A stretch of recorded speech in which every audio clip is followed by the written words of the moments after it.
uno tiene que relajarse, le digo, porque la chama luego La chama no te deja, ¿no? güey, te bota, güey.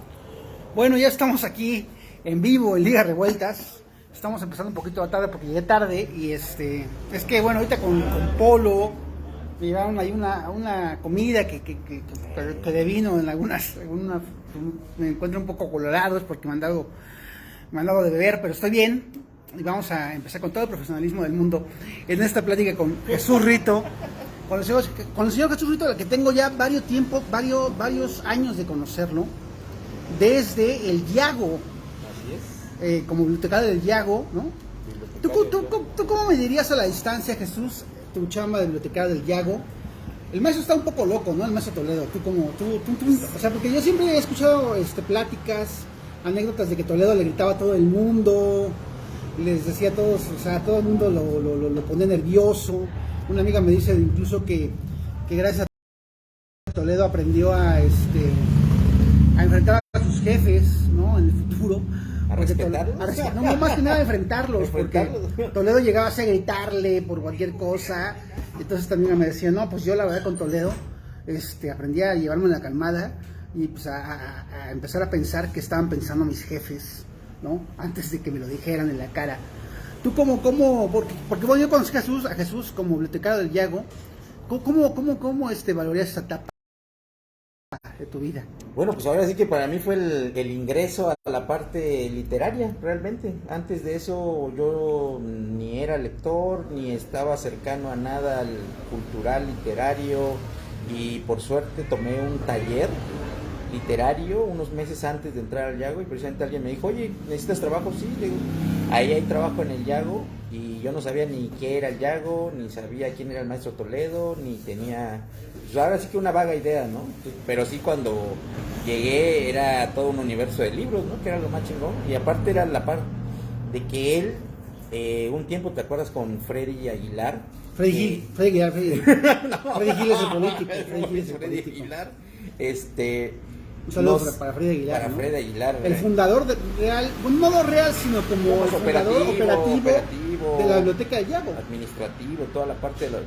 Pues él nos dejaba a los que estábamos en el área de literatura hacer la selección de libros tomando los suplementos culturales de El País, de Babelia del País, la jornada dominical, ¿no? Así, entonces los que estábamos en ese periodo, ahí empezamos a conocer a más autores y lo más interesante es que a los 2 o 3 meses llegaba el maestro Toledo con las bolsas de libros, de aquello que habíamos pedido, de aquello que habíamos leído en las reseñas, ¿no? Entonces fue increíble, que era como, platicaba con Omar Fabián, que también era otro de los que estuvo en ese periodo. ¿Qué año estuviste de Yo 2001, 2003, por ahí estuve en ese periodo. Me salí un rato, regresé y algo interesante es de que decía Omar Fabián, es que yo sentía que era como mi abuelito que llegaba con nuestros regalos, ¿no? Pues eran los libros que nosotros podíamos leer, porque realmente los leíamos de primera mano, ¿no? Y en el caso, como dices tú, de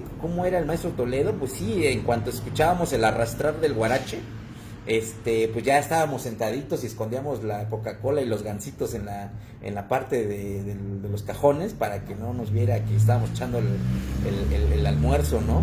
Y en eso pues llegaba y siempre preguntaba por los libros que nunca encontrábamos, ¿no? Así de, hace tantos días vine por tal libro, ¿dónde está? ¿No? Y todos íbamos a buscar los libros y era el que se habían llevado y no devolvían o una cosa así. Y entonces sí era una onda de tensión cada vez que él entraba, ¿no? Entonces tenías que estar como... ¿Sí te regañó Toledo? Pues un par de veces, bueno... ¿Cómo recuerdas esos regaños de Toledo? Pero es que fue bien chistoso porque fue por una señora que, no sé, tenía un problema ahí, algo así, que llegó y nos dijo a todos que ella era amiga de Toledo y que así de que le diéramos todos los libros que pidiera, porque aparte era como, hablaba como francés, era como francesa. Estuvo muy divertido porque nos hizo sacar un montón de libros de arte, ¿no? Principalmente, así catálogos y todo eso. Y de pronto, cuando le dijimos al director, oiga, es que aquí está la amiga del maestro Toledo, la francesa, que dice que... A Freddy, le dijimos, pues ya se va a llevar no sé cuántos libros, ¿no? Que el maestro Toledo lo dijo, ¿no? A ver, dice, una llamada y ya, ¿qué? Dice, ¿cuál amiga? ¿Cuál amiga? ¿Cuál francesa? Está loca. Y la señora toda molesta, y no saben quién soy yo, y el maestro Toledo, y ayer fui a comer con él. Y pues al final, cuando llegó el maestro, así de, por favor, nunca dejen salir ningún libro con nadie que no conozca, bueno, digamos, como que no tenga el préstamo y todo eso. Y después me tocó cuando canceló una temporada los préstamos porque había libros mutilados que llegaba la gente, y por ejemplo me acuerdo mucho la biografía del Che Guevara, así llegaban y les cortaban las partes que les interesaba, pero las ilustraciones y todo eso. Entonces hubo un periodo en el que hubo muchos libros mutilados y el maestro se molestó mucho porque decía, es que al final son mis libros, dice, yo se los presto y para que los rompan, para que hagan eso, y pues no. Yo me acuerdo mucho de una anécdota de Reyes, vamos a decir, de Reyes. Saludos a mi amigo Reyes. Reyes Gate. El grande Reyes. Una chava que le pidió el libro, que pidió el libro prestado, Reyes se lo dio o algo así.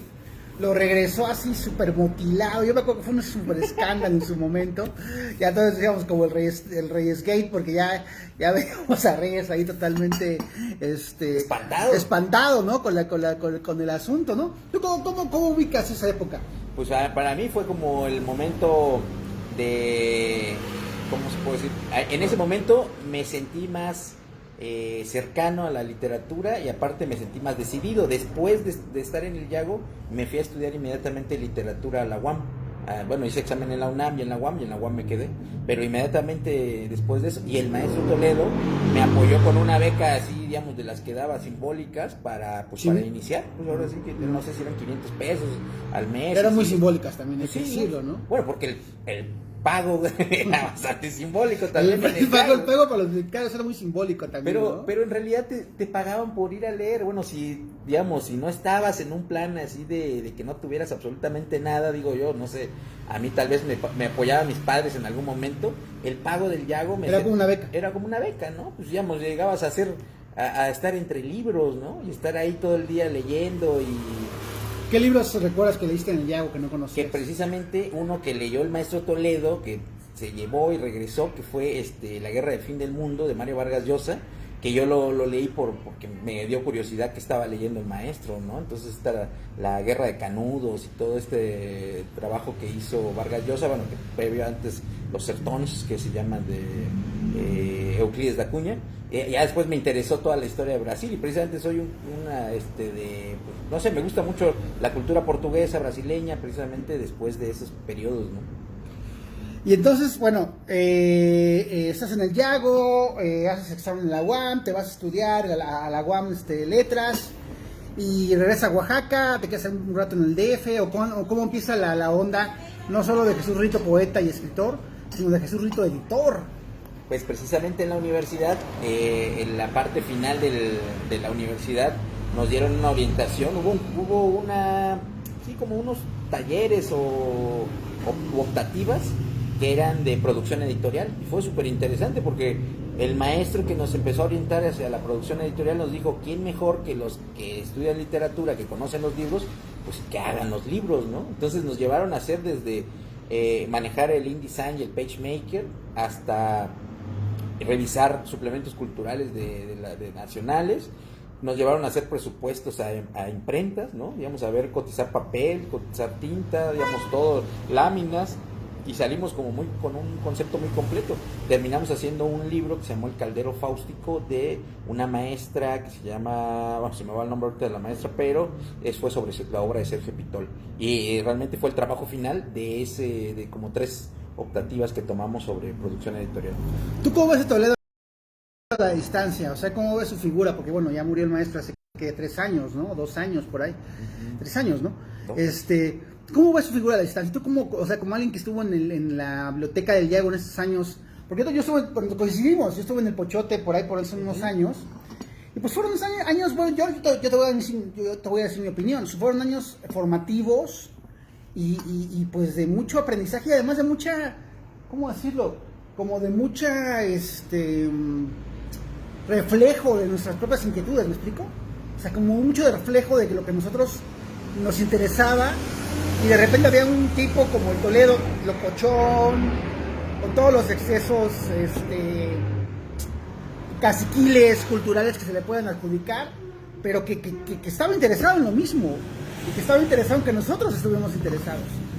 ¿Tú cómo lo ves? Bueno, es que al final era como de los primeros promotores o artistas plásticos que, bueno, después de Tamayo podemos decir que le interesó dejar no sé, un legado de alguna manera, ¿no? Y dejar los libros para que la gente lea de manera abierta, que no se lee, que tú recuerdas que llegaba muy poca gente a la biblioteca, yo siempre, si entraban 2-3 personas, era mucho en ciertas horas, ¿no? Entonces, yo siento que Toledo fue aquel que nos llevó hacia ese ámbito literario y de artístico, que no se conocía totalmente en Oaxaca, no digo que no se conociera, pero cuando estaba la fonoteca, me encantaba ir a la fonoteca a escuchar un rato antes de entrar, o pasar por un cassette, grabarlo, ¿no? Un CD, y después regresar al Yago a traer libros, ¿no? Que podía leer, o ir a ver películas al Pochote. Era como un circuito que nosotros mismos éramos los asiduos asistentes. Entonces, para mí, yo con Toledo, después de eso, no tuve mayor plática, más que una vez, así, digamos, y puedo decirte que he hecho actividades culturales y cosas así, nunca pude hablarle, digamos, no me atreví a ir a buscarlo. Una vez nos encontramos en una calle así de frente, como de: maestro, ¿cómo está? Bueno, lo saludé, y me dijo: ¿y usted quién es? Y yo le digo: mira, soy Jesús Rito, trabajé en el Yago hace mucho tiempo. Y ella me dijo: muy bien, qué interesante, páseme a saludar. Nunca más. Lo busqué por medio de esta chica que se llamaba una colaboradora de él, para una ilustración de un libro de los 43 que publicó Eusebio Rubalcaba. Él se dio la portada, pero fue así por medio de alguien más que nos envió el diseño, y solamente. Pero de ahí yo nunca hablé con él, pero para mí no hubo necesidad de hablar con él. O sea, para mí, haber estado en el Yago, poder disfrutar de la fonoteca y todo lo demás, las exposiciones, que es algo que yo también a veces me pongo a pensar que él tenía muy claro, traer cosas de fuera. Por ejemplo, cuando llegó aquella exposición de las ilustraciones de Dalí para la Divina Comedia, no sé si están en el acervo del Yago, o vinieron porque él los trajo de alguna manera. Para mí, en ese momento que no había viajado, pues era una maravilla poder ver algo de Dalí aquí en Oaxaca, ¿no? O los carteles que llegaron de Miró, no sé quién más, si no mal recuerdo. Para mí fue la forma de salir sin salir de Oaxaca, ¿no? Y él lo hizo, pues él hizo posible eso. Y no digo, yo no estoy así de wow, el maestro Toledo, le debo todo, pero siento que sin haber hecho más que actividades culturales y escenarios culturales, pues nos dio una formación. Cuando voy a la Ciudad de México, entiendo que aún faltaban más cosas, eso sí puedo decir. Pues cuando llegas a las bibliotecas como la del Colmex, de Filológicas, entiendes que lo que había en el Yago estaba especializado en artes plásticas y en gráfica, tal vez, ¿no? Porque él era su tema. Pero en literatura éramos muchos de lo que decían en los suplementos culturales, que al final son comerciales o intentan vender, pero pues no encuentras una edición crítica del Quijote, o no escuchas ese tipo de cosas hasta que ya estás en otro tipo de niveles. Pero eso, yo creo que el Yago era un escenario importantísimo para los que, en mi caso, quisimos hacer literatura. Y creo que la generación que salió después del Yago, digamos, algunos de ellos, Omar Fabián, Adán Ramírez Herret, nos metimos más a la literatura, que no estaba tanto en Oaxaca, ¿no? Digamos, era más la plástica lo que movía, y ahorita pues hay personas que están en diferentes ámbitos, en el ámbito literario. Bueno, entonces aquí a presentarnos también, no a presentarnos, sino porque ya lo traes hace un rato, de hecho yo ya lo tengo. Sí, claro. Que es... Vamos a leer el libro de Arena, ¿cuándo salió Arena? El año pasado, en agosto, en la plena pandemia. Y pues, bueno, realmente la gran mayoría de las presentaciones que ha tenido son virtuales, ¿no? En este caso, pues igual. Pero la promoción, pues sí se pudo hacer porque de manera virtual lo presenté en festivales en Sudamérica, en Estados Unidos, aquí mismo en el Yago de manera virtual. Y eso fue lo interesante, pues aunque salió en pandemia, se lo traté de difundir mucho. ¿Quieres leer algo? Sí, claro. Bueno, algo que quiero hablar de este libro es que es un libro que es un proceso del tiempo que radiqué en Puerto Escondido. Ahora sí que el tiempo de andar en chancla, short Y ¿Ya no vives ahí? Ya no, sigues regresando, ¿no? No, ya... Yo veo tus publicaciones que luego son muy playeras. Pues ahora sí que el mar me llama El para mar te todos llama. lados, ¿no? Y bueno, precisamente esta playa era una playa a la que yo iba mucho, ahí en Puerto Escondido, que es una pequeña playa. ¿Cómo se llama? Bueno, está junto a Carrizalillo, pero es como un pequeño ahí, de paraíso perdido, que yo la denominé Bahía de los Poetas, que le llaman Los Pocitos, pero para mí era el lugar donde yo podía irme a resguardar y a escribir y a leer y a descansar sin el plano del turismo, porque pues, el puerto también es muy turístico. Entonces ahí colgaba mi hamaca y a leer, ¿no? Entonces para ¿Qué mí... número de libro es? Este es el tercero. No, bueno, el tercero. El cuarto se llama 40 días en el desierto. Me lo publicaron en Perú, en la Municipalidad de Lima. ¿El primero? El primero, Recuerdos que no emigran. Por aquí traigo un ejemplar precisamente. Un amigo pasó que iba a pasar. Y el primero fue el del 2008, de la editorial Praxis. Faros también, pero... Ok. ¿Y el segundo? El segundo se llama Bahía de los Poetas, precisamente, publicado por la ¿cómo se llama? El Ministerio de Cultura de Perú en el año 2017.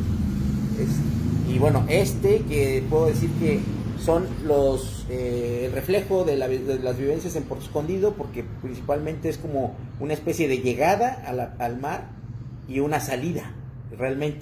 Y ahora sí que quisiera leer los dos poemas de entrada y de salida, okay, para que puedan entender un poquito todo el transcurso. Y además, Arena, el título, es porque en la búsqueda del título me di cuenta que en la gran mayoría de los poemas, de alguna manera, la palabra arena era el hilo conductor en todo, ¿no? O sea, la arena en el fondo del mar, la arena en la orilla de la playa, la arena en las bolsas del turista que se va de Puerto Escondido, ¿no? Entonces la arena era como este grano, este elemento que une a la gran mayoría de los poemas, ¿no? Entonces, bueno, el primer poema dice: no se puede vivir sin el mar. Es como la llegada a un lugar que siempre quise ir a vivir enfrente del mar. Entonces dice: lentas las olas vienen de tan lejos, contando los segundos y los días, una y mil veces. De mañana las sombras se disipan, siempre la mañana y el sol, siempre la arena y las huellas que dejamos al pasar, nuestras palabras. Y bueno, todo el libro va en un proceso así, en el de experiencias, vivencias y cosas así, poéticas obviamente, y termina con un poema que es el cierre de este libro, que se llama Monotonía de la Belleza, y dice así: todo causa tedio, cansa el mar, las olas, la puesta de sol, esa línea perfecta en el horizonte, el vuelo simétrico de las aves, el tiempo, aburre todo lo preciso. Y ese es como el proceso que llevé en Puerto Escondido, y que pues también es un proceso poético. Pues fue así, de que pronto es como no se puede vivir sin el mar. He llegado al mar y lo esperaba tanto, pero de pronto terminas diciendo... Te aburre todo lo preciso. ¿A qué te refieres con eso? Pues de que el mar de pronto es muy perfecto, ¿no? Digamos, las cuestiones naturales tienen una perfección, digamos, el horizonte tiene una línea en la que parece que fuera una raya bien trazada, aunque tenga sus olas e imperfecciones, pero a la distancia se ve perfecta, ¿no? El sol, la caída del sol en ciertas horas, también percibir los periodos de la ¿cómo se dice? Las estaciones del año es maravilloso. Sabía cuándo tocaba en la casa el sol de frente, que era en todo el periodo de invierno, cuando el sol estaba en la parte de atrás y era un poco más fresco en la casa. Tú eres en la Cruz, ¿no? Yo soy de Tehuantepec. Tehuantepec, ¿no? Como Creciste en el mar, digamos. Cerca del mar. Y entonces también, bueno, realmente nací en una isla y por eso también tengo esa afinidad. Este libro se llama Isla de Cedros, en Baja California. ¿Sí? ¿Naciste ahí? Sí, esta... ¿Por qué naciste ahí si eres tu familia de acá? Porque mi familia, mi papá y mi mamá son de Tehuantepec, pero mi papá trabajó de guardafaros en esa isla en Baja California. Trabajaron 10 años, vivieron 10 años y ahí yo nací y ahí viví los primeros 8 años de mi vida.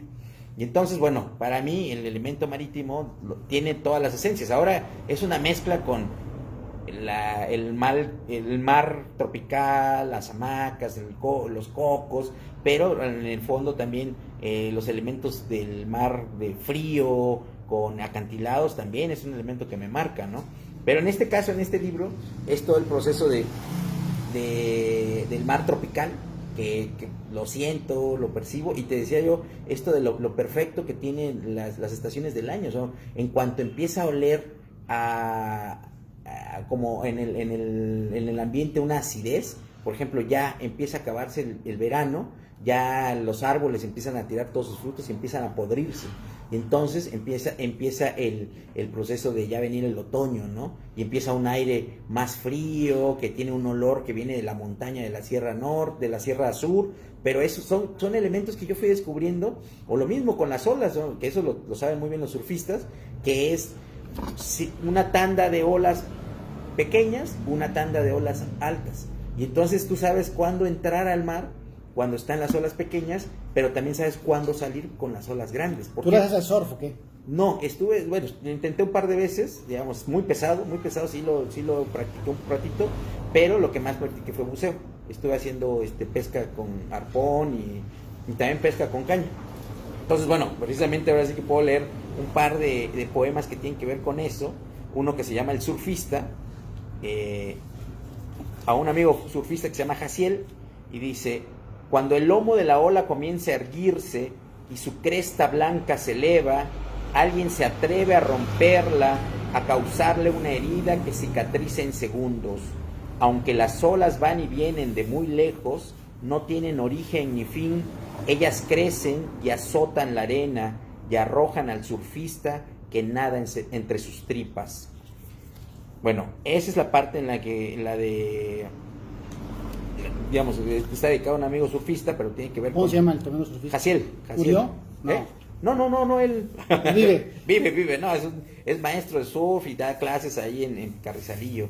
Este es otro poema que tiene que ver con la parte de la pesca con arpón, que fuimos un día frente a la zona del faro de Puerto Escondido, ahí hacíamos inmersión, bajábamos 10, 15 metros.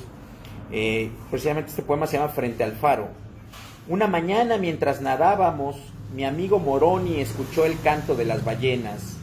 De lo profundo de la nada escuchamos borbotar o fluir ese sonido extraño que da cierto miedo y placer. Pasando los 10 metros de profundidad no se ve nada, solo escuchamos el mugido que salía de entre las rocas. Cosas extrañas en esta orilla del mundo donde vivimos. Salimos con el alimento del día, atrapamos diferentes peces con la punta del arpón. Y esa es como la parte en la que... Moroni es esta persona del Centro Cultural. Sí, lo conociste, sí. Sí, Moroni. Fui a presentar el libro allá, claro, ahí en el Centro mi Cultural. buen Moroni, pues ahora sí que saludos, mi buen Moroni, que mi hermano con él hicimos un año de pesca con arpón y estuvimos recorriendo las diferentes bahías, nadábamos desde Puerto Angelito, pasábamos frente al faro, Carrizalillo, llegábamos a Playa Coral y hacíamos diferentes rutas en alta mar. César Saavedra te manda saludos. Pues, mi compa, el buen César, también en Huatulco, hicimos pesca también, salimos a pescar ahí con él. Bueno, antes quiero comentar que bueno, aquí está nuestro hit de Liga Revueltas. Sí. Debo comentarlo porque hasta ahorita lleva 647 reproducciones. ¿Cómo ves, Lalo? 647 reproducciones de Nayeli Tello. Bravo. Hay que echarle un aplauso, por favor. O sea, no es cualquier cosa, la verdad. En las 647 reproducciones del clip de Traes la llovizna que soy. Muchas gracias, Nayeli, por romper el récord. Solo porque está ella, por eso creo que juntamos los 600 de ella y los 20 que me toquen a mí, ya llegamos a 620. Porque además, debo decir que bueno, que en Liga Revueltas tenemos así como gente que nos sigue, unos 320, o sea, básicamente, exactamente, Nayeli ha duplicado esa cantidad, lo cual me sigue pareciendo extraordinario. Gracias, Nayeli, por estar aquí. Gracias. Pero bueno, hablemos de otra faceta aquí tuya, que es Abasto de Letras. Abasto de Letras, que fue un esfuerzo, pues ¿cómo definirías Abasto de Letras? Bueno, pues ahora sí que fue un esfuerzo de muchos. Ahí sí estuvo, me acuerdo mucho que el Oscar Tanat, estábamos con Oscar Tanat, un gran amigo, estábamos en Santo Domingo, y un día dijimos, oye, y si hacemos, porque él, su familia, su papá tenía un local en la central de abastos, y él me hablaba mucho de la central, Y yo para ese tiempo yo le decía, es que ya estoy como fastidiado que todas las actividades se lleven aquí en el centro histórico, pues, o sea, si no la haces en el andador, si no es en, pues ya chale, ¿no? Le decía. Y él me dice, hagamos algo en la central. Y yo le dije, pues va. Y entonces, él me dice, ¿cómo le ponemos? Y empezamos allá a barajear nombres, hasta que de pronto le sale, él dice, ¿y abasto de letras? Pues, ¿no? O sea, vamos a abastecer letras de alguna manera. Bueno, fue una idea. Y de ahí, pues obviamente, entre varios. ¿Cuándo surgió? En el 2011. Y a partir de ello, pues me acuerdo que con Luis Manuel Amador, que estaba trabajando en la Secretaría de Cultura, le dije, bueno, es que yo no conozco a nadie de la central, digo, pues no tengo idea de cómo poder acercarme, digo, cómo pedir un espacio dentro de la central. Y él precisamente me conectó con Marta Acevedo, que ya era locataria ahí.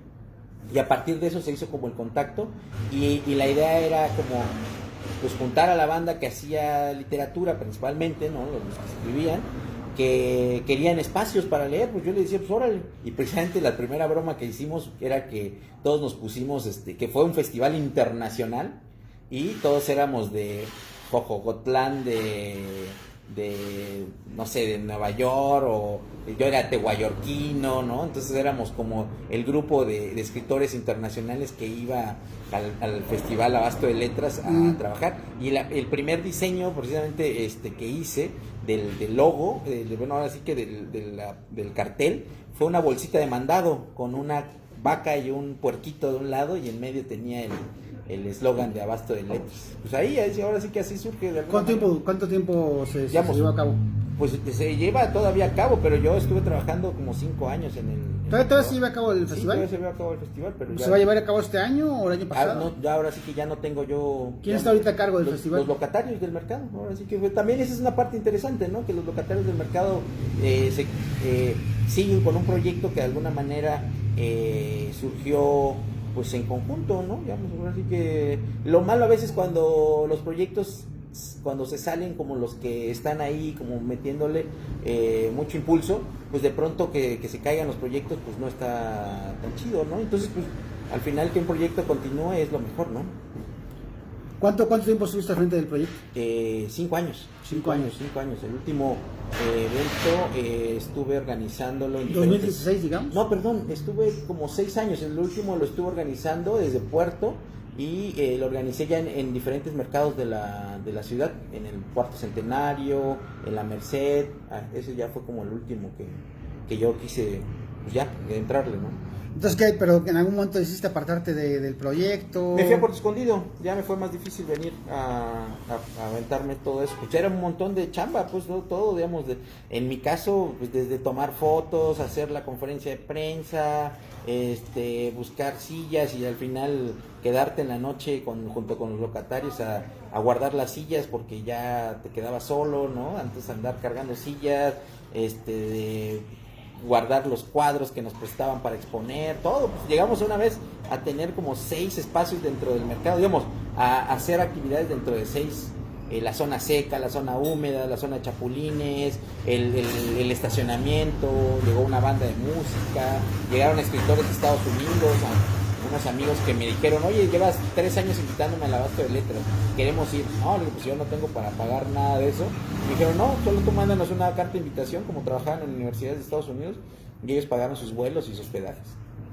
¿Cómo definirías esta experiencia a la distancia? No, pues ahora sí que fue una grata experiencia, pero fue muy complicada para mí, digamos, físicamente era muy desgastante. Siempre, o los últimos 3 eventos que organicé, pues uno me dio, ¿cómo se llama? Terminé con fiebre, así, el último día, con gripa, porque todo el proceso de organización era de un mes antes. Y el último año me dio, ¿cómo se llama del mosquito? Chikungunya.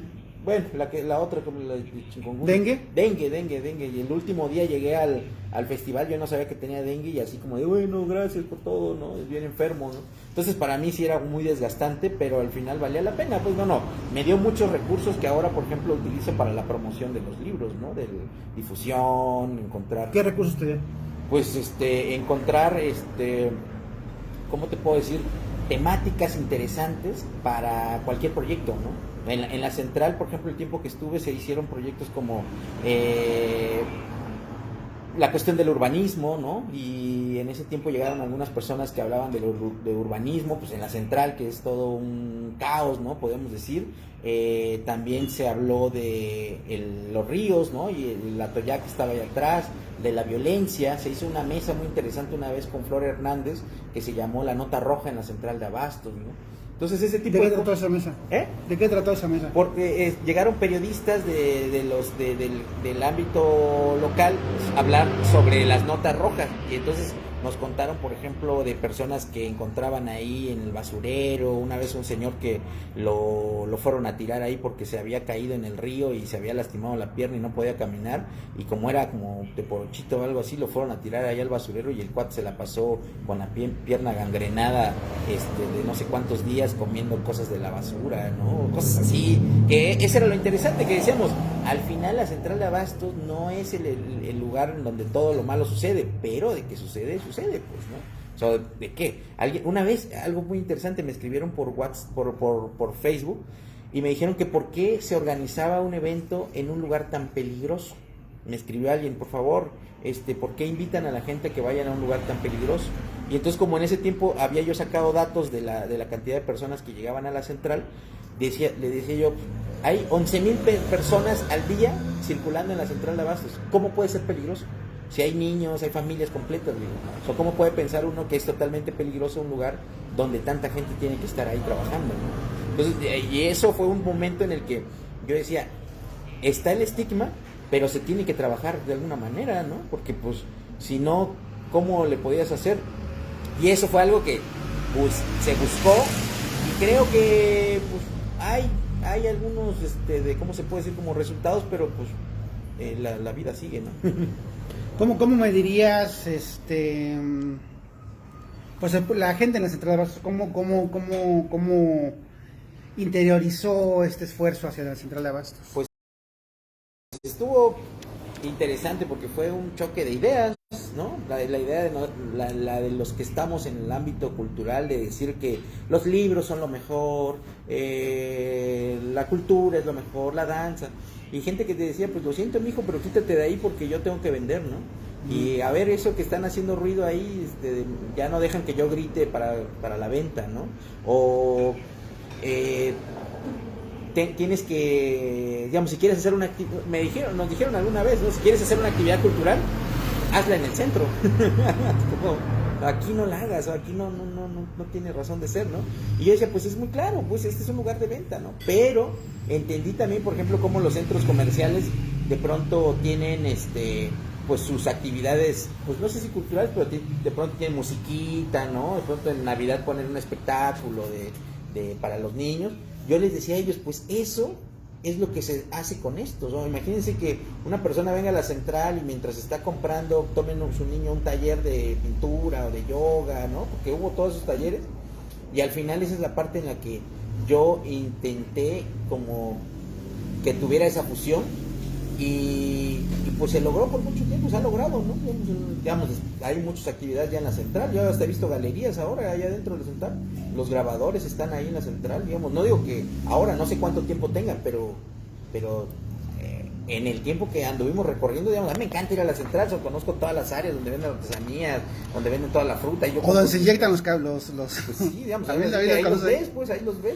O sea, donde venden las frutas más baratas, ir el viernes en la noche cuando ya se están yendo, donde te dicen, oye, ¿sabes qué? Llévate estos tomates porque ya, oye, no más quiero 1 kilo, no, llévate los 5 porque ya me voy, yo no quiero quedarme con esto, ¿no?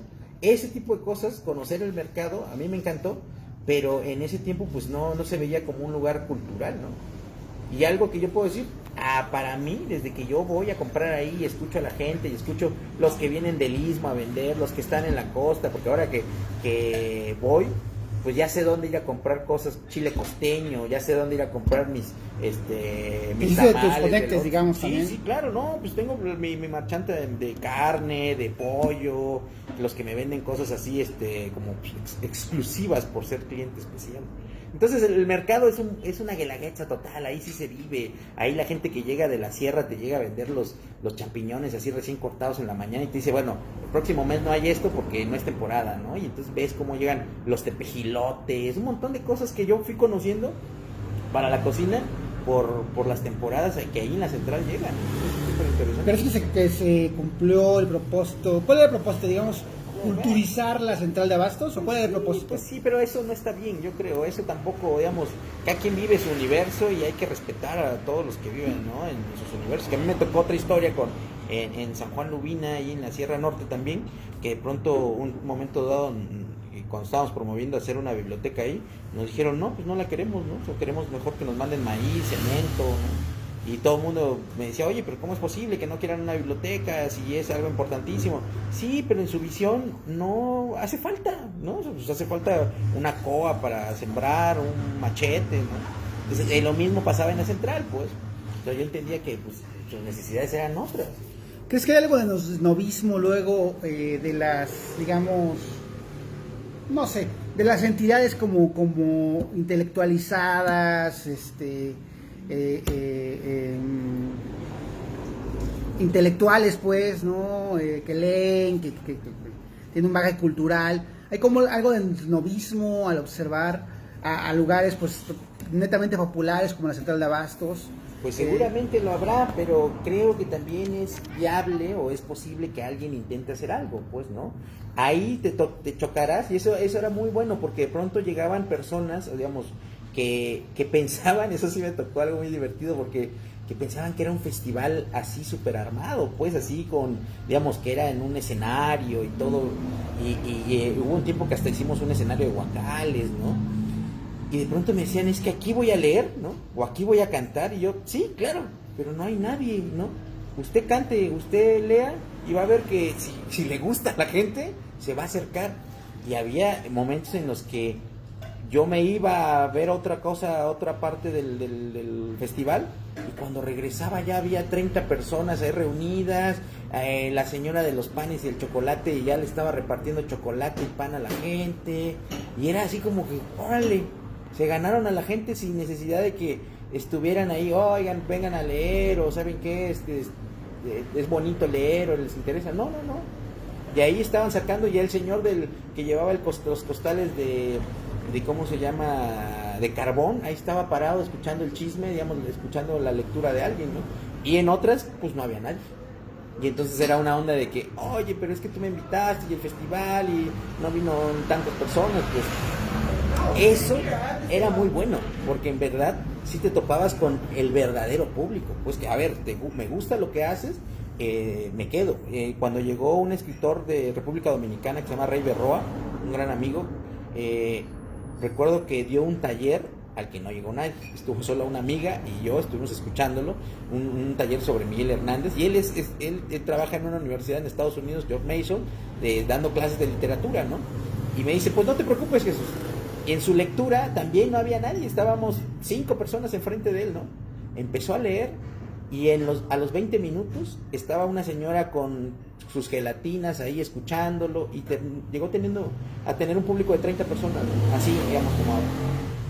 Que fue algo encantador porque él me decía, esto es lo que hace la poesía. Si la poesía no tiene este efecto de llamar con la pura palabra, no funciona.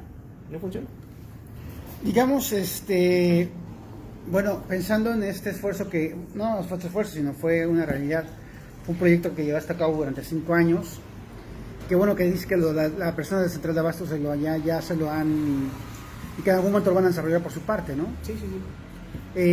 Hablemos de la Filo, porque bueno, vino Kurt William Hackbar, entonces echamos polémica sobre la Filo, ¿no? Dice Piscore, que es Renato López Cristo, dice, era la onda, el Festival de Abastos Letras. Saludos a Rito. Ah, pues ella estuvo participando en todo, sí. Gracias. ¿Tú cómo ves la Filo? ¿Tú cómo ves estos esfuerzos, la Filo, la Feria Internacional del Libro de Oaxaca? ¿Cómo ves estos esfuerzos que parece como que están un poco apartados o incluso conscientemente apartados de la gente en Oaxaca, y que van tal vez encaminados a un esfuerzo personal, empresarial, que pues que como que aparta a lo que es Oaxaca en sí, pero lleva el nombre de Oaxaca implícito, ¿no? ¿Tú cómo ves? ¿tú crees que no va a público en general, digamos? Yo he ido algunas veces. Bueno, sí, pero me refiero, los escritores oaxaqueños son incluidos, son ignorados, hay como una especie de exigencia incluso en algunos escritores de ser incluidos, o ya como una especie como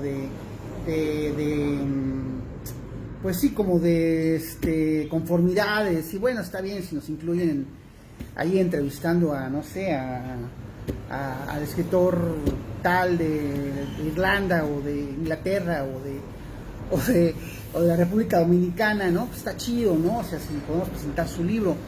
Pero a lo que voy es que después de la pandemia, y es que platicamos con Kurt, pues las cosas parecen ser como mucho más claras, en cuanto a que no hay mucho tiempo y no hay mucho espacio tampoco ya para los esfuerzos empresariales únicos que lucen o quieren lucir en el papel como inclusivos, y ni siquiera quieren lucir en el papel como inclusivos, y pues nunca lo han sido. Pero entonces todo a su alrededor. Ahí, ¿no? Bueno, sí, participé ahí. De hecho trabajé 4 años para la Feria del Libro haciendo crónicas. Pero ¿crees estamos... que no es inclusivo? No, pues no lo creo. No creo que no es inclusivo. Creo que nunca lo fue. Creo que siempre lo que comentábamos con Kurt, siempre fue la ilusión de que te incluyeran, de caerle bien a Guillermo Quijas, de estar en el grupo o ni siquiera como en el grupo, pero cercano a toda esa gente que querías entrevistar, que te invitaran al FLAD a echarte tus tragos, que te dieran tu pase para poder entrar al FLAD y ya te sentías así como, bueno, ya me están respetando. O sea, nunca hubo una especie de real fórmula de inclusión sobre esto, sino fue más bien como un asunto, bueno, miren, estamos haciendo este asunto, ustedes están alrededor, son periféricos, los incluimos cuando no haya varo, incluso podemos decir que pues ustedes son volver a los orígenes, es volver a los escritores oaxaqueños, es volver a la comunidad, pero pues cuando haya varo, pues ni siquiera los vamos a pelar. Entonces, más que querer sacarte una declaración en contra de la FILO, lo que quisiera es que tú nos dieras tu opinión sobre lo que la FILO ha reportado para Oaxaca. Bueno, ahí eso puedo decir que el detalle es de que es un evento muy grande, pero que pues no sale de Oaxaca, lamentablemente, ¿no? Digamos, ese es un detalle que yo soy de Tehuantepec, ¿no? He vivido en Tuxtepec, he vivido en Guajuapan, he vivido en Puerto Escondido. No existe nada o muy poco literario fuera de, otra vez insisto, fuera del centro histórico, ¿no? Fuera de la parte, y ese tipo de cosas, digamos, desde ir a una escuela, que sí lo han hecho, desde ir a eventos que no sean solamente los escenarios bien armados y todo eso, pues realmente se nota y la mayoría de los escritores, la mayoría de los proyectos culturales en Oaxaca, que es lo que hace vivir Oaxaca, digamos, lo que viene a buscar el turismo en Muertos y en todas las épocas, es lo que ha hecho que funcione en Oaxaca, ¿no? Esos eventos como que momentáneos, porque son en una época nada más o en unas fechas determinadas, pues realmente dejan como un poco, ¿no? Muy poco de no sé, como lo que la gente puede esperar, pues se olvida, porque tienes que esperar un año para que otra vez vuelva a suceder, ¿no? Y eso, que no haya continuidad en algunas actividades, pues eso hace que pues se olviden muy fácilmente, no vuelvas a ver a otros escritores digamos, caminando por la calle, como si veíamos caminar al maestro Francisco Toledo y las gentes que venían a verlo continuamente. O sea, me tocó ver a García Márquez allí en el Yago cuando vino a visitarlo, ¿no? Y eso para mí me marcó, porque cuando llegué a la Ciudad de México me decían, oye, ¿has visto alguna vez a García Márquez? Bueno, de lejitos, pero ahí lo vi, y en el Yago tenían los libros firmados por el Gabo, ¿no? Entonces me decían, ¿a poco, no? ¿Cómo lo pudiste ver? Pues porque llegaban a ver a Toledo, y eso era constante, era muy constante, y el Yago es constante, ¿no? Estos lugares, y eso es lo que pienso, pues que a la FILO le falta como esa constancia, y aparte llegar a las regiones, lo mismo. Pensar que Oaxaca, ciudad, centro histórico, es el único lugar cultural, no es cierto. O sea, todos los lugares, todos los poetas de la región del Istmo que están trabajando durísimo con Zapoteco, de la Sierra Norte también, que están haciendo un montón, de la costa, pues no vienen a la Feria del Libro. O sea, ni a comprar libros, ni vienen a participar, ni vienen a darse la vuelta, pues. Entonces esa es la parte en la que yo sí que he estado en Guajuapan, en Tuxtepec, en el Istmo, fuera de Oaxaca no se conoce la fila. Entonces es la parte en la que yo digo, bueno, sí es un montón de esfuerzo, pero a veces parece que no. ¿Valdría proponer un esfuerzo alterno, digamos? Porque bueno, recordemos que la fila tiene dinero público, pues, ¿no? Entonces, en ese sentido, pues, si es dinero público, pues uno puede decir, bueno, entonces, no sé si la obligación, bueno, sí la obligación, la disposición, sobre todo más que la obligación, la disposición de incluir y sobre todo de darle voz a la gente, al interior del estado, al interior, como tú lo dices, las regiones, la ciudad, no, porque yo creo que ni siquiera la ciudad. Santa Rosa. Santa Rosa. Es válido, ¿no? ¿Tú cómo ves? Bueno, algo que también pienso que es como, se le queda mucho como a un ente que realmente ni siquiera es gubernamental, ¿no? Pues y parece que los entes gubernamentales se quedaran así como, mira, te doy esto y ya ni me vengas a mí a reclamar nada, como si no te invitaron, no te invitó él. Y como dices tú, es dinero público.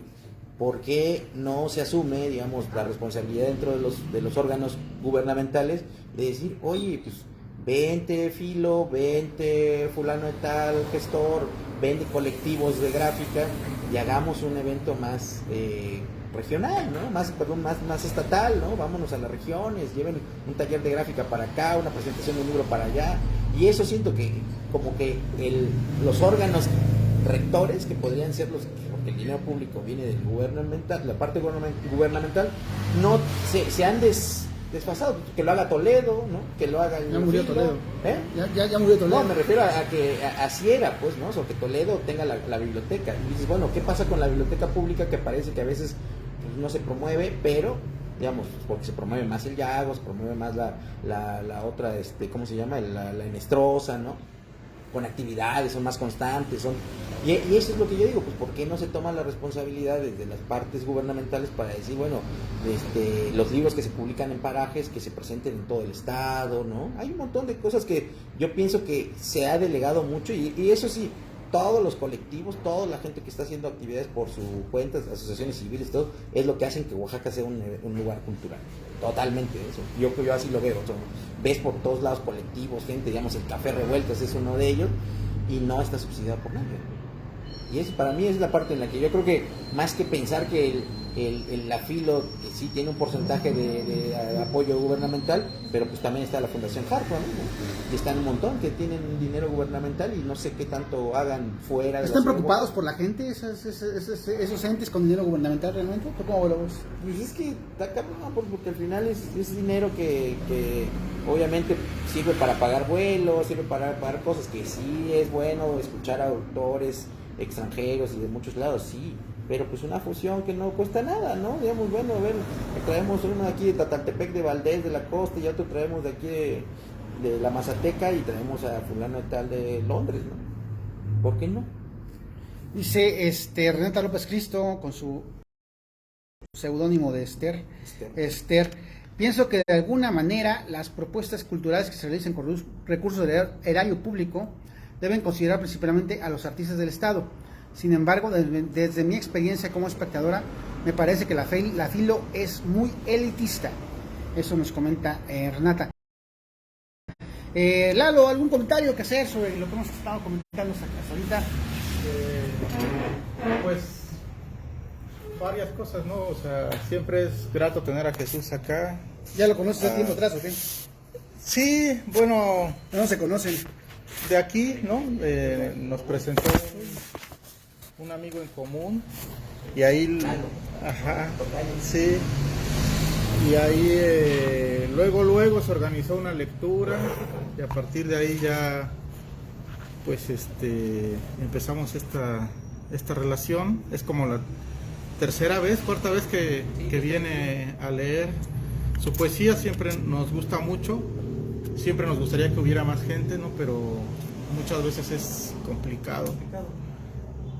Y pues sí, siempre nos da gusto tenerlo acá. No conocía tantos detalles de su vida, de tu trayectoria, sí, de tu vida. Y es interesante, ¿no? O sea, es interesante ver cómo se van formando, ¿no? Sí, pues las generaciones que al final son las constructoras de la cultura en general en Oaxaca. Podemos encontrar algunos comunes denominadores, y a mí me parece interesante porque como yo no vengo de allá, pues entonces ¿De dónde? uno aprende. ¿De dónde? Pues no vengo del ámbito cultural, pues, ¿no? Del ambiente cultural. Ajá, exactamente. Yo creo que yo crecí en lo opuesto, porque el abogado es como que muy formal, y desde la forma en que convive hasta todo es completamente distinto, ¿no? Entonces, me gusta aprender eso, me gusta conocer eso, no por si existiera el eterno retorno de Nietzsche, ¿no? Sino más bien si algún día un sobrino, una sobrina me pide un consejo respecto de si tiene intereses artísticos y culturales, que todo el mundo los tiene, respecto de cómo ir tomando ciertas decisiones, pues eso es bueno, ¿no? Para aconsejar a la gente. ¿Sí? Y pues por el otro lado, pues quizás para contribuir con la plática, preguntarle a Jesús cómo va la onda de la labor editorial ahora, ¿no? Que digamos que es el proyecto más vigente que tienes. Digo, sin que... porque me parece que siguen vivos la escritura, ¿no? Estabas hablando de un cuarto libro que ya está publicado. No, ya está hecho, pero falta publicarlo. El próximo año yo creo que voy a publicar un libro de ensayos que se va a llamar Menú del Día, posiblemente. Todavía puede cambiar el nombre. Pues si nos quieres platicar un poco respecto del libro, bueno, del trabajo editorial, cómo empezaste, cómo va, okay. Bueno, y qué proyectos hay en puerta, ¿no? Ok, bueno, que ahorita estoy en la promoción de un libro de que fusionamos experiencias de médicos, que se llama Salud y Literatura, ¿no? Es una publicación, se imprimieron más de 500 ejemplares y se está vendiendo bien, se está promoviendo bien en la página de Editorial Faros precisamente. Y lo interesante está en que el ámbito editorial ha cambiado mucho ahora con todo lo que es la parte virtual, porque ahora se pueden hacer muchas presentaciones, actividades, promociones en lo virtual, y hay gente que lo busca, ¿no? Digamos, el libro ahorita, los libros se ven, tanto mi libro como el libro de otros libros, se venden en las tiendas virtuales, y la gente compra ya, hace sus pagos, se los envían a domicilio, ¿no?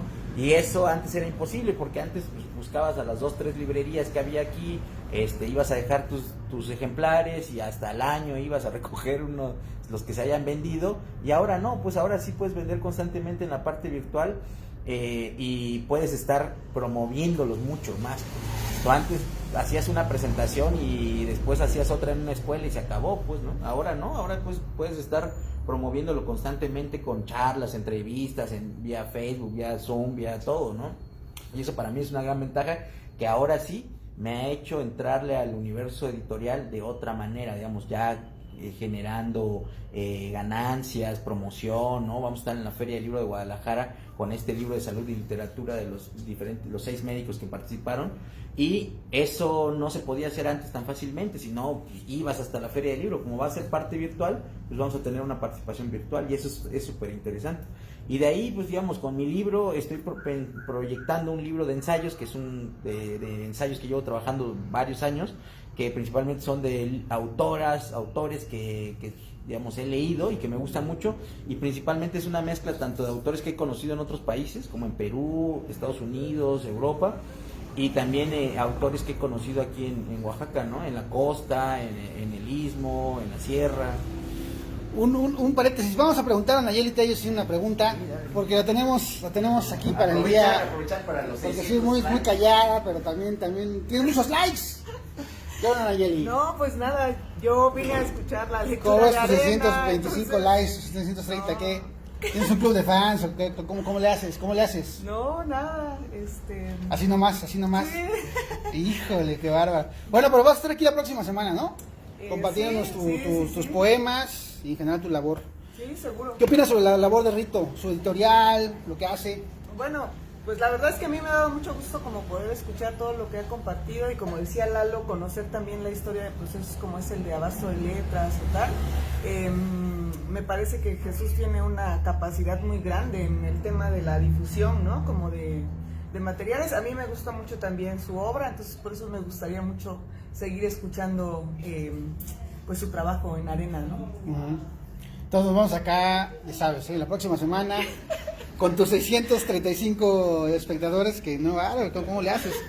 Pero bueno, Renato López Cristo nos dice: amigos, regreso a mi trabajo, los veo más noche, mis respetos a Jesús Rito García, quien ojalá nos veamos pronto. Bueno, ya, ojalá nos veamos pronto, ya te lo acabo de decir, Renato López Cristo. ¿Cuándo surge, cómo se llama la editorial? Farus. ¿Cómo surge Farus? Farus surge en el año 2008, pues es un homenaje a mi padre que fue guardafaros, es Farus en latín,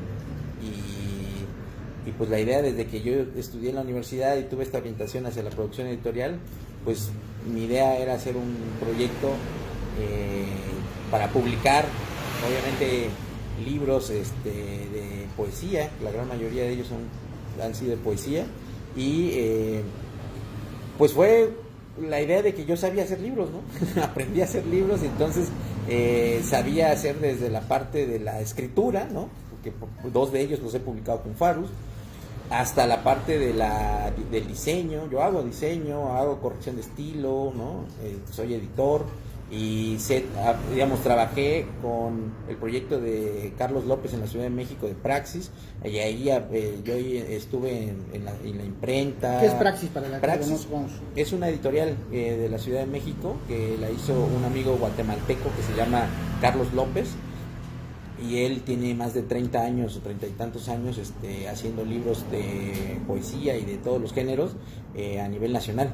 Entonces estuve yo en sus como aprendiz en sus oficinas, ahí viendo todo lo que era la parte de la impresión y haciendo diseño, un poquito de todo.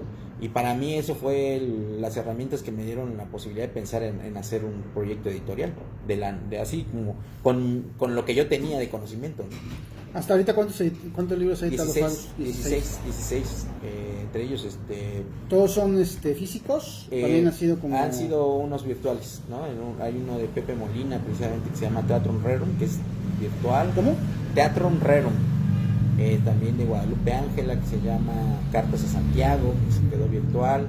Y así, pues, digamos, la idea es que posiblemente después se impriman. ¿Y cómo es la venta del libro virtual? ¿Sí se deja? Bueno, en este caso, lo virtual, al principio era como la venta de PDFs, ¿no? O EPUBs, que son para poderse leer principalmente en ¿cómo se llama? En iPad.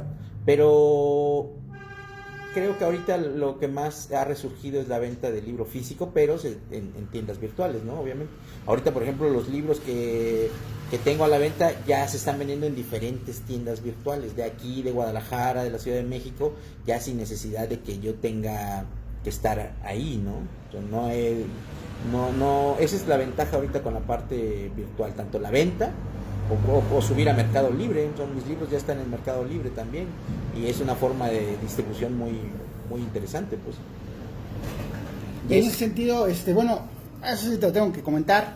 La vez pasada, bueno, no voy a decir su nombre, por supuesto, porque son personas que vienen acá, pero comentaron que estabas así como que ya promoviendo, pues, banda que ya está dando talleres, que es muy joven y que tal vez no tenga. Ya están dando talleres, ¿no? O sea, que estás como promoviendo escritoras, jóvenes poetas, que son muy jóvenes, del Istmo, me parece, que ya están dando talleres que tal vez no tengan pues sí, como la solvencia editorial suficiente como para eso, y que tal vez también sería como que es jugar también mucho a abaratar pues sí, el discurso o la obra, o sin la suficiente el rigor literario. El rigor literario, exactamente. ¿Tú cómo lo ves? Bueno, pues el rigor literario, digamos, ahora sí que está bajo mi experiencia como lector. Ahí sí, digamos, si alguien la pone en duda, pues no puedo decir más, pues, ¿no? Digamos, la selección y todo eso, pues lo hago a partir de mi experiencia como editor, ¿no? Y de ahí, bueno, las cuestiones que estoy publicando ahorita son en el blog de la editorial, y pues para eso son los blogs, para eso son las revistas, ¿no? Para, digamos, la revista del cuento de ¿cómo se llamaba este personaje? Se me va el nombre, soy muy malo para el nombre, pero que se publicó por muchos años. Ahí publicó Enrique Serna y platican sus experiencias de cuando publicaban su primer cuento en esta revista, ¿no? Las revistas son para eso, ¿no? Los blogs ahorita que tenían esa opción son para eso, para el experimento, ¿no? Para la propuesta de ver cómo funcionan las diferentes propuestas literarias. Ya un libro, eso lo explico yo siempre a mis alumnos, doy clases en la licenciatura de idiomas.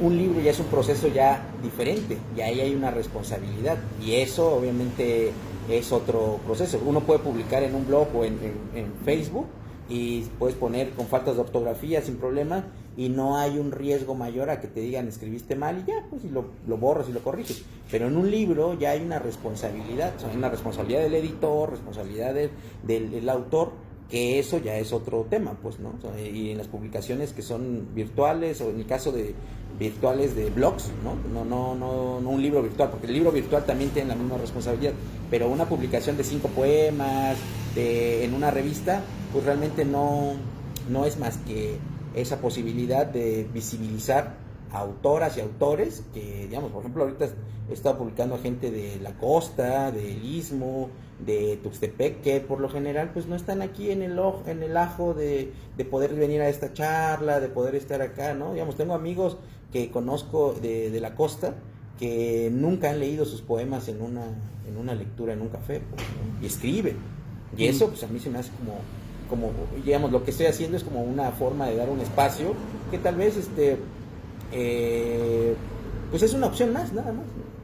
No, digamos, el rigor se pone bajo el criterio que yo puedo tener, y obviamente si viene ahí mi nombre como selección, digamos, de la obra, pues soy yo el responsable. ¿Crees que cómo es la onda para los chavos? O sea, de repente es como es que, bueno, aquí hemos tenido bastantes, estoy poniendo en contexto, ¿no?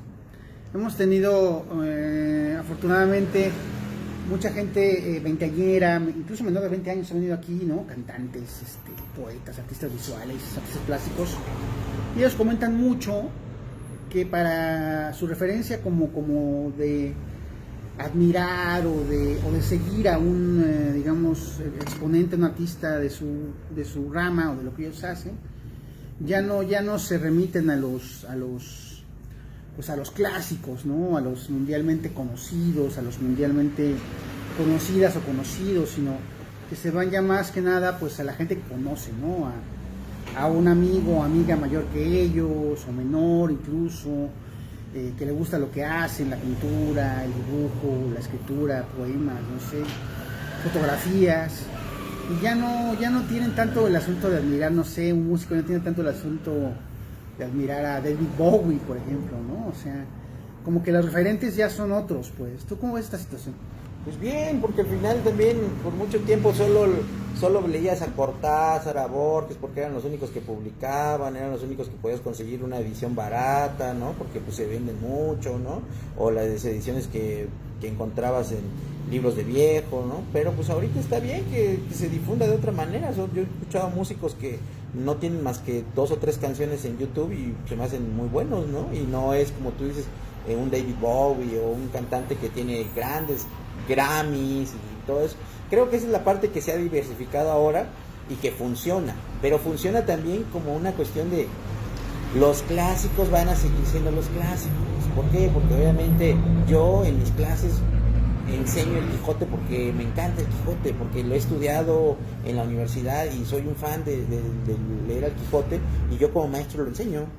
Y no sé si mis alumnos el día de mañana siendo maestros lo vayan a enseñar, pero en mi caso, que tiene más de 500 años ese libro de haberse hecho, yo lo sigo leyendo con mucha devoción, pues, ¿no?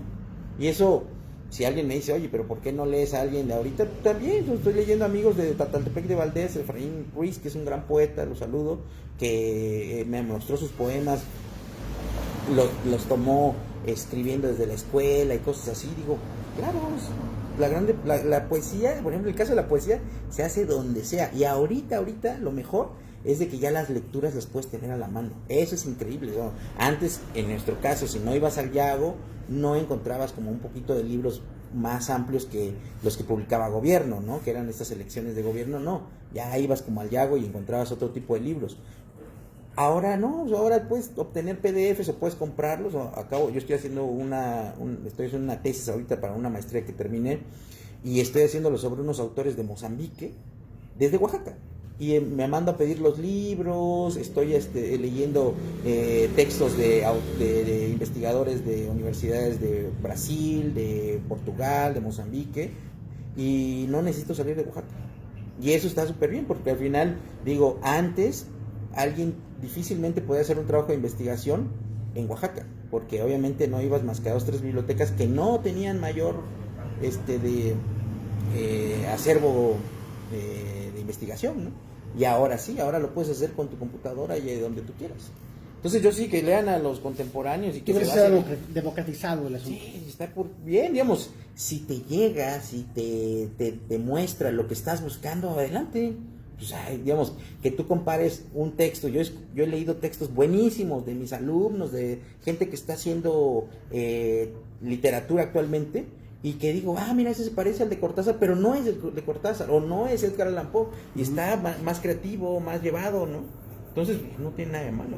Digamos, creo que los tiempos son así, digamos, está más diverso y hay que aprovecharlo.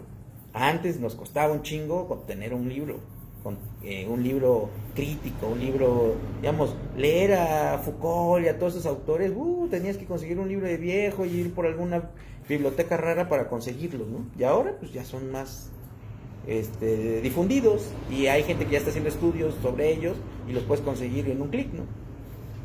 Yo sí soy alguien que está de acuerdo con las lecturas contemporáneas, totalmente. Muy bien, pues ¿quieres leernos algo? Pues para terminar, si quieres. ¿Cómo has visto esta entrevista? ¿Te ha gustado? Bien, muy cómodo. Estaba rápida, ¿no? Sí, Ha sido vertiginosa. Sí, pues como vienes con los mezcalitos, pues vienes como. ¿Qué pasó? ¿Usted dice que vengo pedo? Un mezcal, ¿no? Un mezcal, no tiene nada de malo, ¿no? ¿Cómo dijiste? ¿Vengo con mi cara roja? Mi cara roja, sí, ¿no? Un poco rojo. No, pero pues estás, ¿cómo se llama? Estoico. Estoy con todo. Este es un poema que se llama La Bandejerita, que también era algo que me gustaba observar. Soy muy dado a observar y escuchar a la gente en los lugares. Y la gente que vende pescado ahí en Puerto Escondido tiene una característica muy importante, que seguramente será en todas las playas, pero eso me encantaba, ¿no? Este es un poema que se llama La Bandejerita. Pasa la mulatita a esta hora del sol, recién salió del mar y parece que danzara cuando camina. No busca una sombra, trae la frescura en sus labios, trabaja cortando pescado. Yo la he visto muchas veces en la bahía principal. Ella es garbosa, ella es mulatita. Ella tiene una sonrisa tan blanca que ilumina todo a su paso. Camina y va por la calle desierta. Hasta las palmeras, emocionadas, tuercen el cuello para verla. Lentas vienen las olas siguiéndola.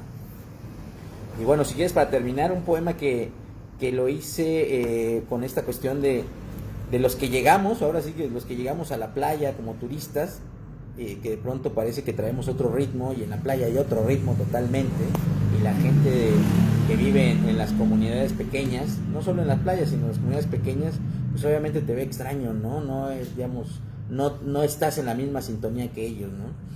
Y se llama, bueno, no tiene título, dice así: sentado en la mesa del café, veo pasar a la familia que viene del tráfico de las ciudades y trae un poco de todo, un ritmo acelerado que da cierto miedo. Lo veo en sus ojos, en su paso veloz sobre la arena caliente y sus ademanes exagerados. Van jalando a sus hijos con fuerza, con el temor de perderlos en el primer cruce de esta carretera solitaria, llena de sol y palmeras. Los veo irse un domingo por la tarde o lunes por la mañana. Con pesadumbre suben un pie y luego el otro en los escalones del bus. Los niños duermen profundamente en los brazos de sus padres. El chofer prende el motor. Los últimos pasajeros van corriendo, ya no gritan, ya no vociferan. La ciudad aún está muy lejos y los atardeceres serán un lindo recuerdo de familia, una fotografía en la pared, arena en las bolsas, el sueño profundo en el camastro del hotel, la brisa del mar, el café de la mañana. Está chido, está chido. Muy bien.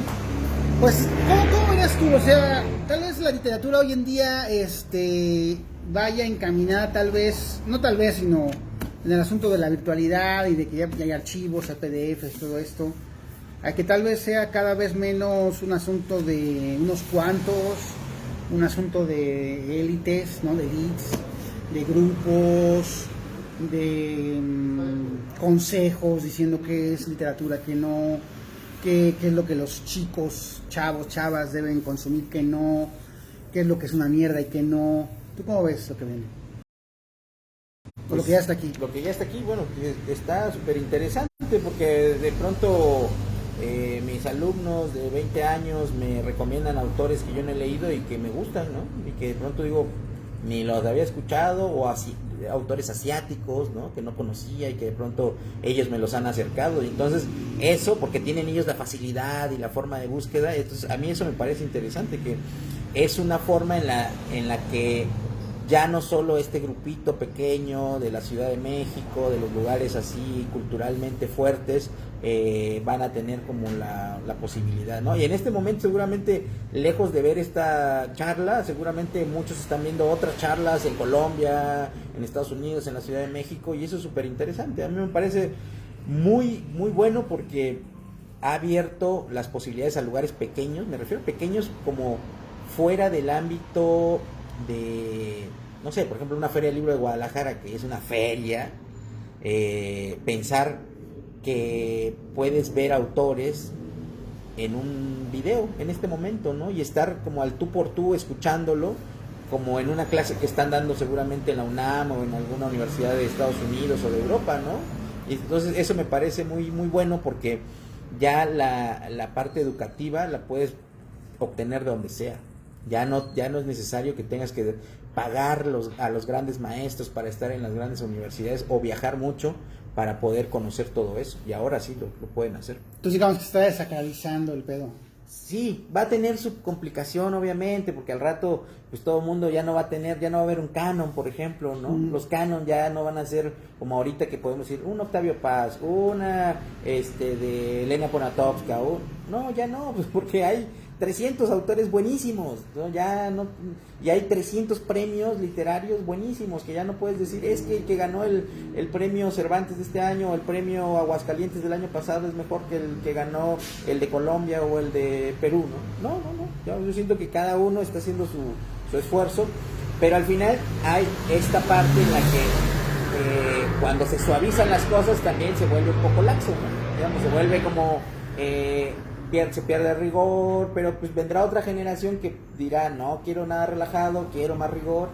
Así se han hecho los géneros literarios, ¿no? Después de que vino el cientificismo, viene la poesía de los de Marinetti y todo eso, rompiendo todo, y después viene el ensayo, y después viene el surrealismo, y así, ¿no? Todas estas generaciones han roto con la siguiente. Cuando alguien habla de verso libre ahorita, pues todo el mundo dice, ay, escribo en verso libre, sí, pero desde Marinetti con los futuristas escribía ya hace más de 100 años, desde 2000, el año 1911, pues, ¿no? Y mucho antes con Baudelaire y con Whitman se escribía verso libre. Entonces, ahora hasta escribir verso rimado en decasílabos es un lujo, quien lo hace ahora sí que se está profesionalizando más, y yo no escribo en verso, en rimados, yo no escribo en decasílabos, yo no escribo sonetos, pero quien lo hace yo lo celebro. O sea, a mí me encanta mucho de leer a Góngora, leer a Quevedo, leer a Salvador Díaz Mirón, porque son autores, y la misma Sor Juana, porque tienen una profesionalización desde hace mucho tiempo, pero eso se va perdiendo o se va valorando con los tiempos. Entonces digamos que más allá de alarmarnos por lo que las nuevas generaciones consideran o no como literatura, pues hay que simplemente pensar que ellos encontrarán sus tiempos y sus momentos para definir eso. Y hasta en la parte virtual, ¿no? Están estos textos que hacen con casi como tipo videojuegos, y entonces ponen a muñequitos moviéndose y poniendo frases poéticas, y son poéticas, no tiene nada de malo. Y esa es la parte en la que creo que los que han estado en la parte pues canónica, pues temen perder, ¿no? Y eso es muy... ¿El canon es malo o es bueno? No, es bueno porque da una señal, da una guía de algo que ahorita te puedo decir, con la tesis que estoy haciendo de literatura, estoy estudiando a una autora que se llama Noemia de Souza, que es parte del canon de la literatura de Mozambique, pero que si no fuera porque ella es canónica, no encontraría yo tantos textos y tantos estudios sobre ella, pues, ¿no? O sea, lo canónico se vuelve estudiado. Y entonces ahora yo, que no soy hablando, digamos, no vivo allá, no conozco, estoy pudiendo estudiar algo porque se volvió canon. Aunque ella tuvo una cuestión muy interesante, digamos, estoy trabajando en eso, ella no publicó más que un solo libro casi 2 años antes o 3 años antes de morir. Y eso rompe con la idea del canon de Harold Bloom, que dice, tienes que publicar muchos libros para ser canónico, como podríamos ser un Octavio Paz o algo así, pero ella se vuelve canon en un lugar donde obviamente se escribía poco o se publicaba poco porque no había recursos. Entonces son muy diferentes, ¿no? Entonces aquí en Oaxaca no se publicaba, hace poco se empezó a publicar. ¿Cuánta gente se ha publicado en Oaxaca, digamos? ¿Cuántas editoriales hay? Somos un puñado. O sea, no se puede hablar de un mercado literario, aparte ni siquiera se vende libro como tal, pues. O sea, no podemos decir que vivimos vendiendo libros, y eso es muy claro, no vivimos todavía vendiendo libros, tenemos que llegar a eso, ¿por qué no? Bueno, yo sí he vivido 2 años vendiendo libros. Bueno, sí, pero digamos, eso es reciente. Es reciente. A eso me refiero, es reciente. O sea, la gente que está publicando, la gente que está vendiendo, que a ti se te ha facilitado por las redes sociales, es reciente, y es una herramienta que no teníamos hace 20 años. ¿Crees que es mejor el futuro o que, como los puristas dicen, está de la verga? ¿Tú cómo ves? No, el futuro va a ser igual, que para el rato este futuro va a ser el pasado del de mañana, ¿no? Digamos, cuando alguien diga, no manches, ¿a poco tenías un celular con cámara, no? O sea, no sé qué tengan el día de mañana y van a decir, esa porquería, ¿a poco la sigues usando? Servía ¿no? para algo. Servía para algo, ¿no? ¿A poco era touch, no? Ahora tal vez es mental, ¿no? Entonces creo que esta cuestión de pensar que los tiempos pasados fueron mejores toda la vida, el mismo Cervantes decía en el Quijote, ¿no? El futuro hay otras cosas que yo no conozco, ¿no? Entonces, pues obviamente no puedo decir, no, está jodido el futuro, pues, que la gente no tenga hijos o que la gente tenga reuniones virtuales, sí, pero pues con la pandemia, ¿quién más nos quedó? Caímos en blandito con lo virtual, pues. Que sí, es mejor lo físico, obviamente, siempre, pero pues, no nos queda de otra, ¿no? Pues muy bien, Jesús Rito, ¿algo más que quieras agregar que no se te haya preguntado en esta larga plática del infierno? No, pues no me han preguntado mi edad. ¿Tu edad? ¿Cuántos años tienes? Tengo 40 años. No mames. Yo tengo 42, ¿tienes 40? No, tienes como 44, güey. Bueno, yo pensé que lo decías porque me veías. Te veías más joven, ¿no? No, pero pues 40 años, y eso es importante porque una de las cosas que yo he pensado y que he visto es que con la edad, la literatura obviamente te puede ir dando más temas, ¿no? O sea, la vida te puede ir dando más temas. Es una de las cosas que a mí me ha gustado. La vida me ha dado cada vez más temas con el paso del tiempo. En un inicio tenía yo todo el ímpetu de escribir, de romper, de hacer cosas, pero ahora tengo más temas. Ahora tengo, digamos, este libro es sobre la playa de Puerto Escondido, mi primer libro es sobre mis recuerdos de infancia y amores juveniles. El libro de Bahía de los Poetas habla sobre experiencias, ahí viene el poscorrientismo, por ejemplo, ¿no? ¿Qué pasó con el poscorrientismo, güey? ¿Qué le pasó con el poscorrientismo? Sigue vivo, ¿Sigue vivo? El poscorrientismo. Pero si el Tanay es rockstar. Pues es que hasta ahí llegó el poscorrientismo. A eso iba el poscorrientismo. A eso iba el poscorrientismo, a rockstarear, pues. A rockstarear. ¿No? Cómo se rompían las cosas. Por ejemplo, Danat metió varias letras de sus poemas en sus canciones ahorita. O sea, el Horror Jazz, una canción, era primero poema y lo leía en un ritmo y después lo volvió canción. Entonces el poscorrientismo es otra faceta también que a mí me encanta, porque hice poemas que de alguna manera rompían con la parte estética y todo eso, pero también es un recurso, pues, ¿no? Como puedo escribir este poema tan elogioso a la bandejerita, como puedo escribir un poema romántico, como puedo escribir un poema inventando la madre, pues. Pero esas son las posibilidades así totalmente amplias de la literatura. O sea, si nos quedamos como o ser purista o ser ruptura, también es cerrado, pues. Uh-huh. No, pues yo voy a escribir todo sin signos de puntuación. Sí, pero eso ya lo hicieron hace un chingo de tiempo. ¿no?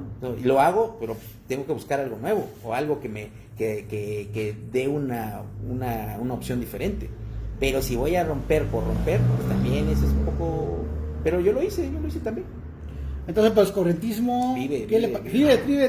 O sea, en nadie había nuestros dicho corazones. eso, vive en nuestros corazones. En estos corazones, ¿no? Sí, bueno, el Tanán me llegó a contar algunas anécdotas sobre el proscorrentismo que bueno, que no sé, presentaciones que ya no se dieron porque hubo ahí, bueno, peleas, peleas, ¿no? Pues peleamos peleas, con Borges. peleas. Llegó un tipo y nos dijo que era Borges y nos dijo, no saben quién soy yo, soy Borges, soy Jorge Luis Borges. Y nosotros, órale, Borges se nos presenta, ¿no? Y de pronto nos quiso madrear y nos anduvo siguiendo por todo Puerto Escondido en una presentación. Y eso, pues, para mí era poscorrientista. Totalmente poscorrentista. ¿no? Poscorrentista. Y por ejemplo, uno de los poemas poscorrientistas que tengo es así como: ven, amada mía, ven a chuparme los pezones y los hongos de los pies, verás cómo después alucinamos juntos, ¿no? Y ahí es una mezcla con un poema de Góngora y un poema de una poeta cubana que se llama Carilda Oliver Labra, ¿no? Que se llama sueño, me desordeno, amor, me desordeno, es un soneto. Pues a mí, digamos, he buscado por todos lados y eso es la parte interesante de la literatura. Tú también llegarás a la rockstariada como Oscar Tanat. Como se debe, ¿no? O sea, es el camino del poscorrentismo. Ese es el camino del poscorrientismo, ¿no? Porque si no se rockstarea, pues al rato terminan diciéndote, también quería ser rockstar y ni lo llegaste a hacer y todavía escribes mal, ¿no? Entonces, bueno, ya como rockstar te dicen, eres un pinche rockstar, ojete y no sé qué, y aparte escribes mal, pero pues ya eres rockstar. Pues sí. No, sí, bueno, sí, pues algo más que agregar. Nada, finish. Muy bien, pues gracias por vernos y pues nos vemos en la semana que viene con Nayeli Tello y con sus 600, que todavía me sigue sorprendiendo. 650 ya 600, llegó. casi 650, ya llegó a 650. Como vieron que estaba aquí, fueron otra vez a ver el video de ella. Con sus 650 espectadores, que esperamos que nos vean. Por favor, vamos a sacar un anuncio así. Las 650 personas que han visto el poema de Nayeli Tello nos tienen que ver el próximo, me parece que es jueves, o bien, creo que jueves. Porque ella va a venir aquí, pues, a leer sus poemas, a platicar sobre su vida y esperamos que 650 personas puedan ver. Gracias por vernos, nos seguimos viendo. Gracias a Jesús Rito por haber venido.